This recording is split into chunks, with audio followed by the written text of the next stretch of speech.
जय हिंद एवरीवन। मैं सुमित कुमार एक बार फिर से आपका स्वागत करता हूं अपने इस YouTube चैनल पे। आज के वीडियो हर उस बच्चे के लिए इंपॉर्टेंट है जो कि क्लास 12वीं के बाद सपना देखता है भारतीय फौज में एज ऑफिसर जाने का। क्लास 12th के बाद हर बच्चा एलिजिबल होता है एनडीए के एग्जाम के लिए। एनडीए का एग्जाम यूपीएससी कंडक्ट करती है जो कि टोटल 900 मार्क्स का होता है। अगर किसी बच्चे को पहले ना पता हो तो मैं बता दूं कि इस पूरे एग्जाम के दो स्टेजेस होते हैं। एक स्टेज आपका रिटन एग्जाम होता है और दूसरी स्टेज होती है एसएसबी। रिटन एग्जाम 900 मार्क्स का होता है और एसएसबी आपका 900 मार्क्स का होता है। टोटल 1800 में से मेरिट लिस्ट बनती है एंड अल्टीमेटली बच्चे रिकमेंड होते हैं अलग अलग फोर्सेस के लिए। मुझे लगता है इतनी बेसिक बात है, अगर आप एनडी की तैयारी कर रहे हैं तो आपको पता होगी। अब दिक्कत क्या आती है, जो रिटन एग्जाम होता है उसमें बहुत बड़ा क्राउड जो है वो फिल्टर आउट हो जाता है। अलग अलग वजह होती है। कुछ बच्चे मेरिट में नहीं आ पाते, कुछ बच्चे पेपर 1 की मेरिट नहीं क्लियर कर पाते, कुछ बच्चे पेपर 2 की मेरिट नहीं क्लियर कर पाते। तो इस सब को ध्यान में रखते हुए एक टॉपर्स वाली स्ट्रेटेजी मैं आपको बता रहा हूं। अगर आप एनडी एग्जाम में 900 में से 500 प्लस मार्क्स स्कोर करते हैं तो यू आर अमंग्स टॉपर्स। तो ये कैसे करना है, इस वीडियो में इसकी स्ट्रेटेजी मैं आप सब लोग के साथ शेयर करने वाला हूं।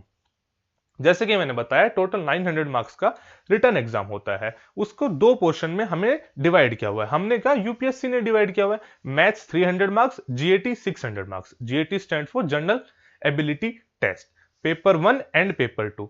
अच्छा, एक बात बहुत ही ज्यादा इंपॉर्टेंट है, दोनों पेपरों की अलग अलग कट ऑफ होती है। यानी आपको दोनों पेपर में, पेपर 1 में भी पेपर 2 में भी आपको इंडिविजुअली पास होना जरूरी है।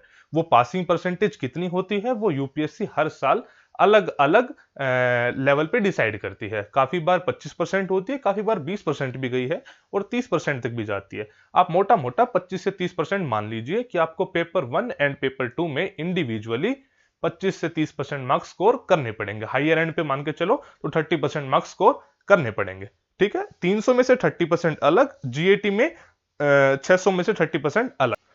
बच्चे इसमें मेन कैच क्या है ना, आपको ये इस बात समझने की जरूरत है कि आपको 900 मार्क्स से मैक्सिमम मार्क्स अगर लाने हैं, यानी मैं कहूं कि 500 से ज्यादा मार्क्स लाने हैं, तो ये बिल्कुल भी जरूरी नहीं है कि आप 300 में से 300 लाओ या 600 में से 600 मार्क्स लाओ तभी ये सब चीजें पॉसिबल हो सकती है, या फिर आप मैथ में टॉपर होने चाहिए या फिर बाकी सब्जेक्ट्स में टॉपर होने चाहिए। ऐसा बिल्कुल भी नहीं है। यही एक बहुत ही बड़ा कैच है जिसको हर बंदा मिस कर देता है। हर बंदा ना गधे की तरह मेहनत करता है। वो बोलते हैं ना, वो एड आपने देखी होगी, आम जिंदगी वर्सेस मेंटोस जिंदगी। आज के टाइम पे यूपीएससी को या फिर अब किसी भी पोस्ट पे हम जो ऑफिसर लेवल की एंट्री की बात करते हैं तो हमें गधे नहीं चाहिए, हमें घोड़े चाहिए। मतलब पॉइंट इज कि हमें मेहनती बच्चे तो चाहिए, बट जो स्मार्टली मेहनत करते हो वो बच्चे चाहिए।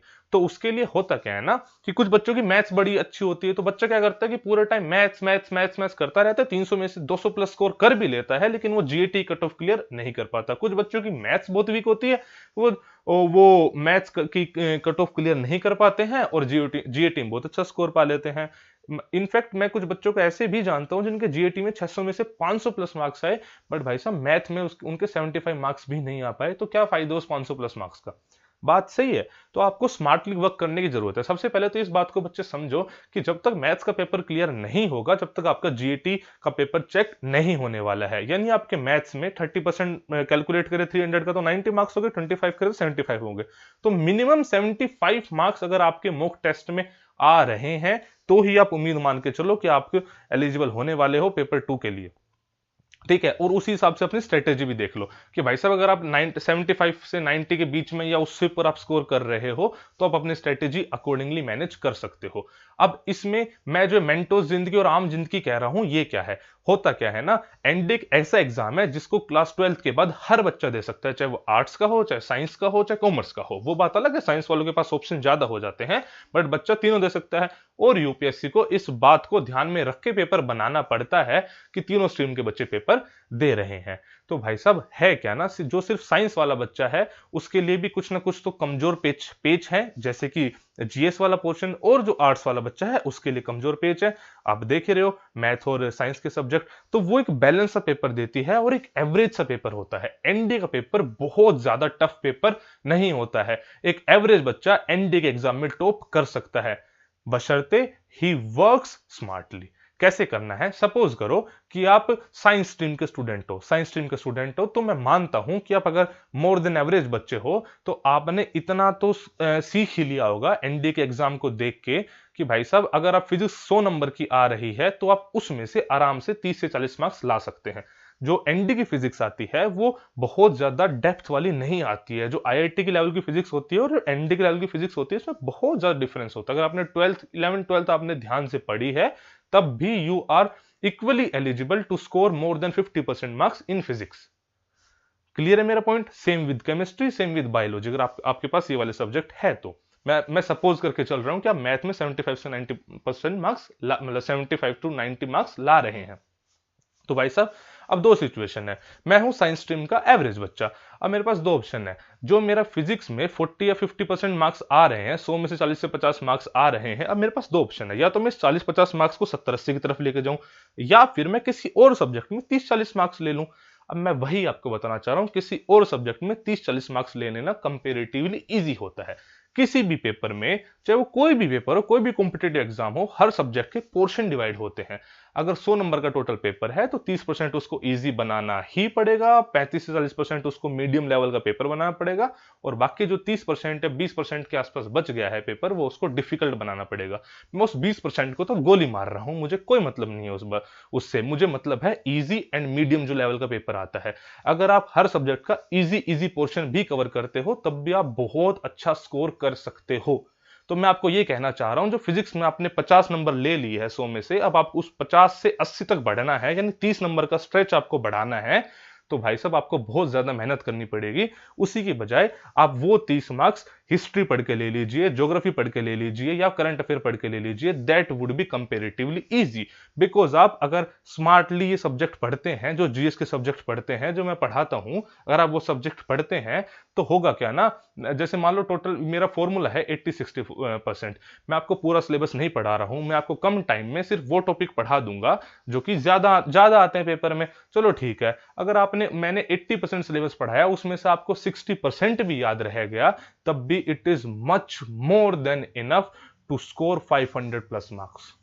क्या मेरी बात समझ रहे हो? अल्टीमेटली मुझे फिजिक्स में टॉप नहीं करना है, मुझे एनडी में टॉप करना है। मुझे टोटल मार्क्स से मतलब है, मुझे इस बात से मतलब नहीं है कि मैंने फिजिक्स में 100 में से कितने मार्क्स लिए, या फिर मैंने हिस्ट्री में 50 में से कितने मार्क्स लिए। Are you getting it? तो मैं आपको यह कहना चाह रहा हूं कि आप सिलेबस कंप्लीट कीजिए और इजी पोर्शन हर सब्जेक्ट का कवर कीजिए। The strategy is very simple. Easy question किसी भी सब्जेक्ट का, चाहे वो हिस्ट्री हो, चाहे ज्योग्राफी हो, चाहे पॉलिटी हो, चाहे फिजिक्स हो, चाहे केमिस्ट्री हो, चाहे मैथ हो, किसी भी सब्जेक्ट का आपका इजी पोर्शन नहीं छूटना चाहिए। और रही बात इजी से ऊपर उठने की, तो भाई साहब अगर आप फिर वो अपनी अपनी कैपेबिलिटी देखो। अगर आप फिजिक्स में अच्छे हो तो थोड़ा सा फिजिक्स में ऊपर उठ जाओ, लेकिन first thing is complete your syllabus. हर एक सब्जेक्ट का सिलेबस कंप्लीट कीजिए, सो दैट आपका इजी पेपर पूरा निकल जाए। फॉर एग्जाम्पल जीएस अगर आपने एक बार कंप्लीट कर ली तो आप इतने इतने हो जाओगे कि 200 में से 70-80 मार्क्स ले आओ। यही 70-80 मार्क्स अगर आप जीएस बिल्कुल काटा मार देते हो, जीरो करते हो, और आप फिजिक्स और केमिस्ट्री में इंप्रूव करना चाहते हो, it would be very hard. Are you getting it? मैं आपको क्या समझाना चाह रहा हूं? मेरे हिसाब से इस छोटी सी वीडियो में मैं अपना मैसेज आप तक दे पाया हूंगा।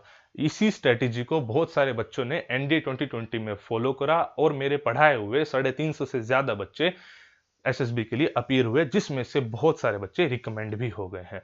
तो आपको यही बोलना चाह रहा हूं, गधे मत बनो, घोड़े बनो, आम जिंदगी मत जियो, मेंटोस जिंदगी जियो, वर्क स्मार्टली।